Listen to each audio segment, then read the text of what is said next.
Welcome back to Warrington Basketball. Today's Coach's Corner will be on positionless basketball in comparison to coaching positions. We are joined by a multiple team coach, Dan Johnson, Mersey Mavericks coach, Colin, and Northwich coach, Tom. How are you, gents? Everyone okay? Yeah, good. Yeah, thanks, yeah. Good to have you all. So yeah, we're going to just sort of fire away. Dan, you can get us started, mate. We're talking coaching, just no positions in comparison to obviously positions. Fire away. Yeah. So I'd say that my experience in different contexts has been, I've often had situations where I get given a team and okay, tomorrow or next week, this team has to play. This has been at various ages, from like year 3 and 4 up until under 17s. And this team might be a team that are new with each other, or they might be a team that played together a long time. And if I as a coach, I don't know them that well, there's always that struggle between, am I going to run something that's quite set, quite universally used, like a zone defense, where you say, you're the big kid, you get at the back and protect the rim, you're the short, fast one, you go at the top. Or do you think that's something that could easily work? Or do you think about how you're going to utilise training sessions for the long-term development? In the past, I've always sort of like defaulted to a zone defence with certain key players taking the lead on offences when I've had a short amount of time to work with players. However, I have seen that negatively impact the development of players. And even myself as a player, when I started playing, I was relatively tall. For the age groups I was in, I was always leaning towards being a big man in the centre or on the side. Therefore, when we split off into different drills and stuff in trainings, we never really had those. We never really hammered the guard skills.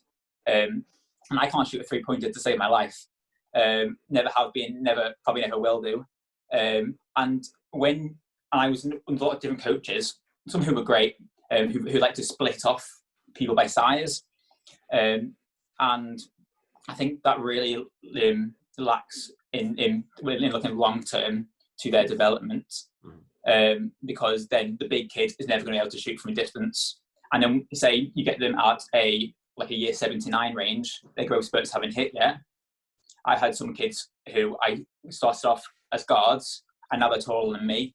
And I've seen them actually manage to carry those guard through skills all the way through into their new positions. And that means they're more generally secure with their ball handling and their shooting. Yeah.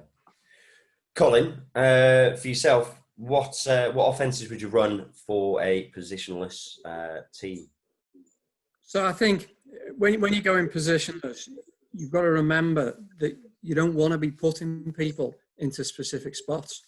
So if you're running some kind of set play where you say, well, we're going to have a big kid and we're going to have a guard and a shooting guard, well, immediately you've gone away from positionless. You've got to run some kind of offense that enables the kids to decide, actually, I might only be small, but the guy who's guarding me is much smaller than me. I'm the post option. Or maybe I'm 6'2", but I've got someone 6'7" guarding me. I don't want to be the post option. You've got to give them the chance to do that.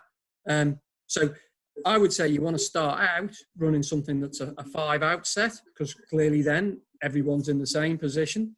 And as your players better and they can cope with that, then go to something that can kind of morph into from 5 out to 4 out, 1 in, to 3 out, 2 in, and then back to 5 out again.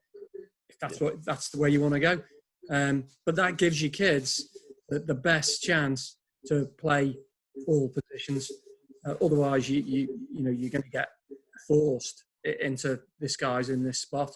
And just to reinforce what Dan was saying before, so I've been in basketball for 40 years now. When I was a kid, I played on a team and we had a really good player, aged 16. He's 6'4", good enough to play for England, but 6'4" on our team.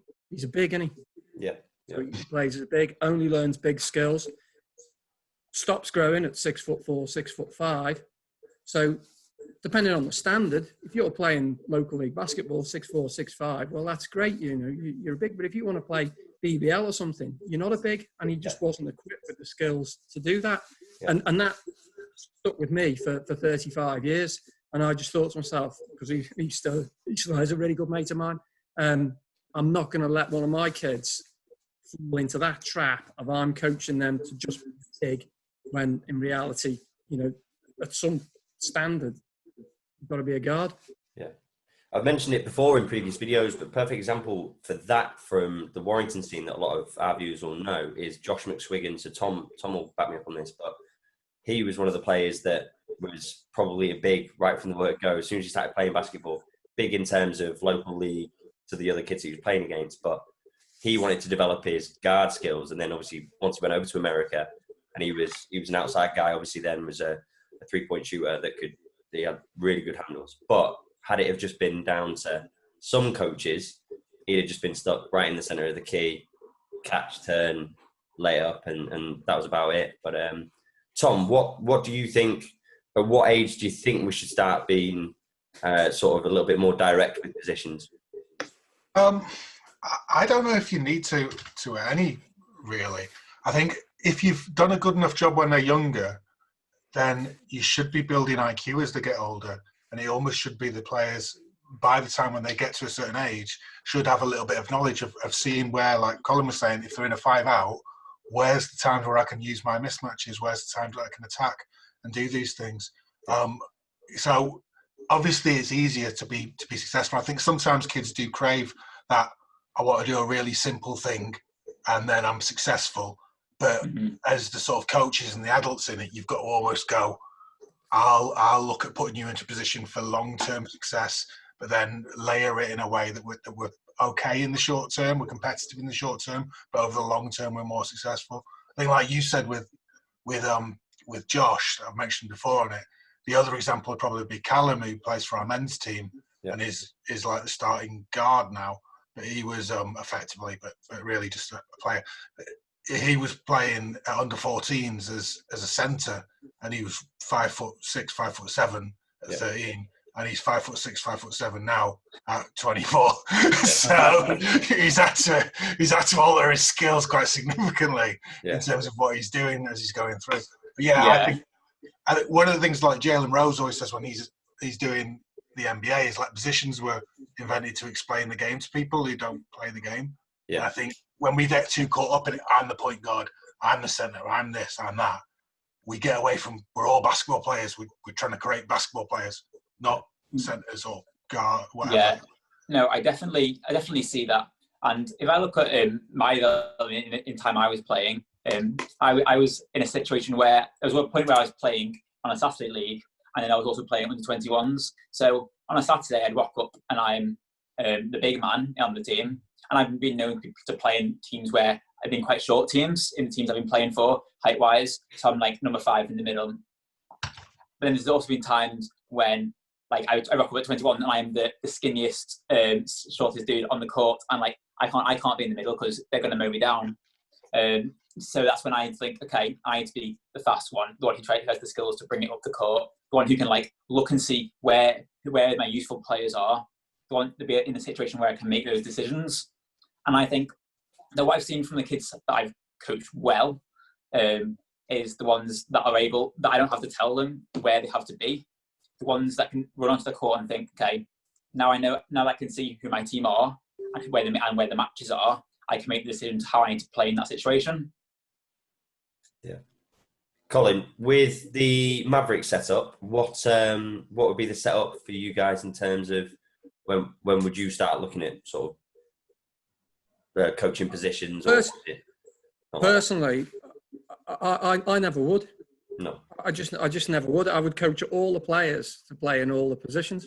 Yeah. You look at, I mean, whereas Europe's stolen some ground over America, it's the fact that they coached all their bigs to shoot threes. And America's still playing catch up on that. And that's why you see so many European bigs in the NBA, because they can shoot threes, and America is still behind. And that's what we should be doing. We should be saying to our bigs, no, I don't want you to go and stand 3 feet under the basket all the time. with your back to the basket. I need you to sometimes come on the outside, take the ball, and shoot the three. Yeah. You know, I'm sure if Kevin Durant had happened to go through a British coach, we'd be standing in with his back to the basket, saying, "You're a big, well, he doesn't play like that, does he? That's not what he does." And I don't know.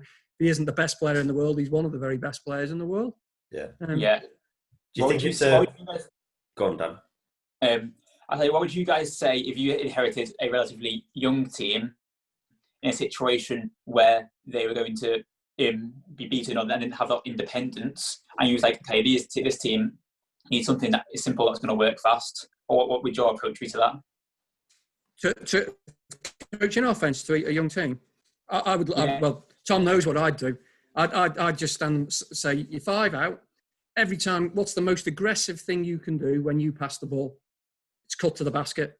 Cut to the basket, fill around, and just keep doing that. And at under 14s, 13s, you don't need much more than that. If you do that well, that's enough. And my own views, I certainly wouldn't start coaching any kind of low post play, anything before under 13s. Mm-hmm. And then maybe under 14s, under 15s, I might start a bit. But again, I wouldn't be coaching the 3 tall kids. All 14 of them will all be doing post drills. Because, again, you don't know. I mean, Scottie Pippen, Dennis Rodman, 2 of the greatest players ever. But when they went to college, they were both like 6'2". And if they'd stayed 6'2", there's no way they're going to be multiple NBA title winners. But, you don't know when the kid's going to suddenly shoot up. Yeah, a lot of the stuff we've done this year in terms of putting stuff in the college, and that is based on Don Kelbick's attack counter stuff, where he's looking at footwork of pivots and counter pivots that are the same in every area of the court.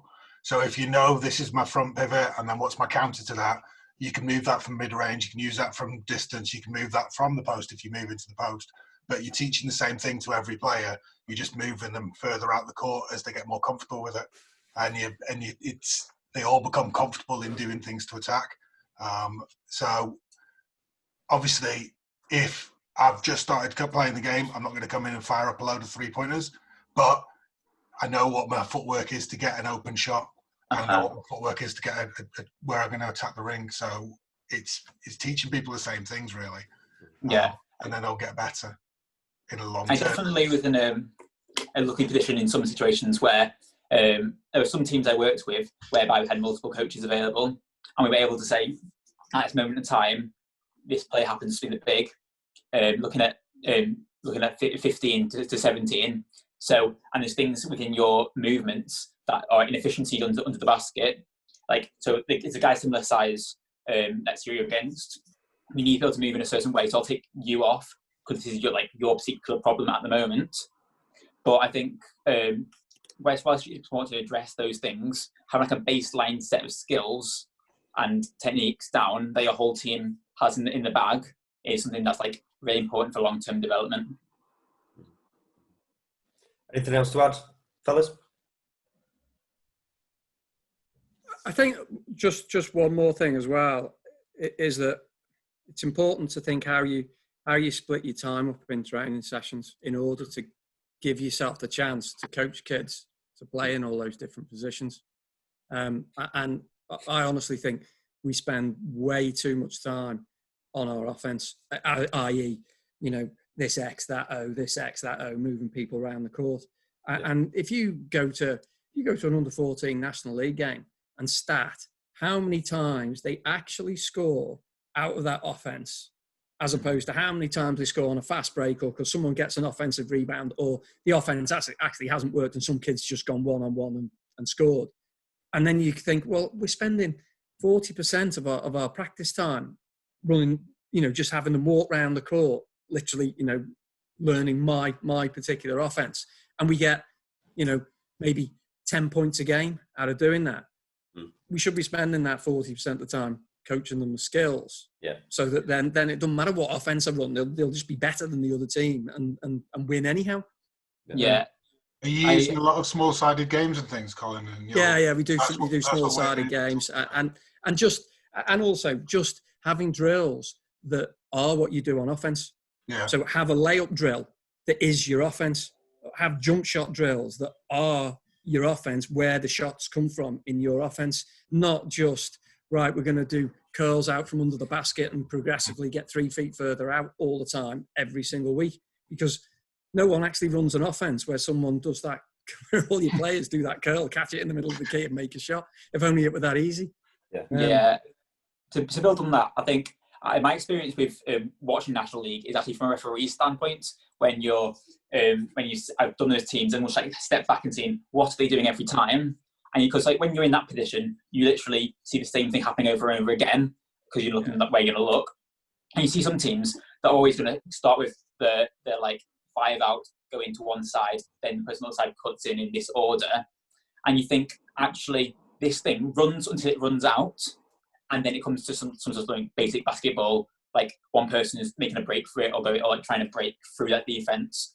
And I found that it's often when the teams that have every person being a threat from one place that are really effective, because when you have one person whose job it is to shoot the 3 or one person whose job it is to be under the basket, then the defensive mindset just goes, let's stop that person from doing that.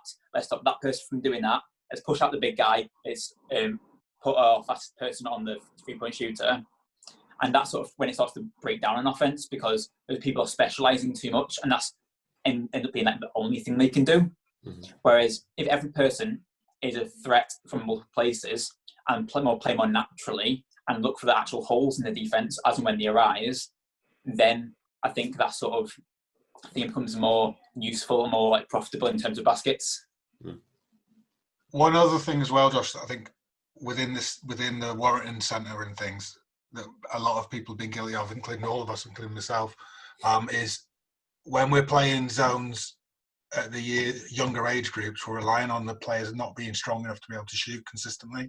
And it's easy to get 5 people to stand by the basket and, try and shoot over them. And sometimes, if you've only got 5 players on a week, or you've got 4 players because of some issues that happened, or something got turned up, you have to do that at times, or the players will not be able to last the game. Yeah. But to help the development of them in the long term, and in terms of getting them to read the game and getting them to understand the game, we help each other by everybody playing some semblance of a man defense. Yeah. And that can be aggressive or it can be more passive, but we do help each other as a centre and as a league if we all try and do a similar thing and allow the players to sort of develop naturally, rather than going, oh, I've outsmarted this guy who's some other random parent who's just trying to get the kids to play. Because it's about getting the kids to play and getting them to think and getting them to enjoy it, really, isn't it, at the end? Yeah. I think they enjoy it more doing that than they enjoy seeing 5 people ahead of them and trying to launch the ball over their heads. Yeah, and as you build up that man-to-man defense, not only does your defense get stronger, but every kid learns how to start beating that defense, and then that development is coming more like spread around more of the team. Then everyone learns how to beat a man. Everyone learns how to lay up under pressure, and that means you're not relying on the same people to do the same things every time. Yeah, and also we're talking about positionless basketball. But actually, we've all done that default thing. That's offense. Yeah. But it's not. It's everything, isn't it? Yeah. So because again, if my big can play outside, sure as eggs, he said the other team's big's never defended anyone on the perimeter. He doesn't know how to do it. So positionless basketball also refers to defense as well. And so if your big has only ever played in the center of a 2-1-2 zone, well then he stands no chance when he goes to some team where they say, actually, now we need you to go and play defense and you're guarding that guy, 20 feet from the basket. So we owe it to the kids. You've got to play man to man so they learn actually how to do it. And that's one of the things, isn't it, in the NBA, where that's killed the low post game, is if you put big guys in the screen and roll and they can't move their feet, then they can't stay on the floor. So it doesn't matter what they can do on offense if they can score in the post consistently if they can't play defense. So I agree with that. It's a good point. Gents, thank you very much. It was a good chat. For those watching that have any comments they want to add, please comment below. If you've not subscribed already, make sure you do. Give the video a like, and we'll be back very soon Dan, Colin, Tom, thank you for joining us. We'll speak again soon. Cheers, guys. It's a pleasure.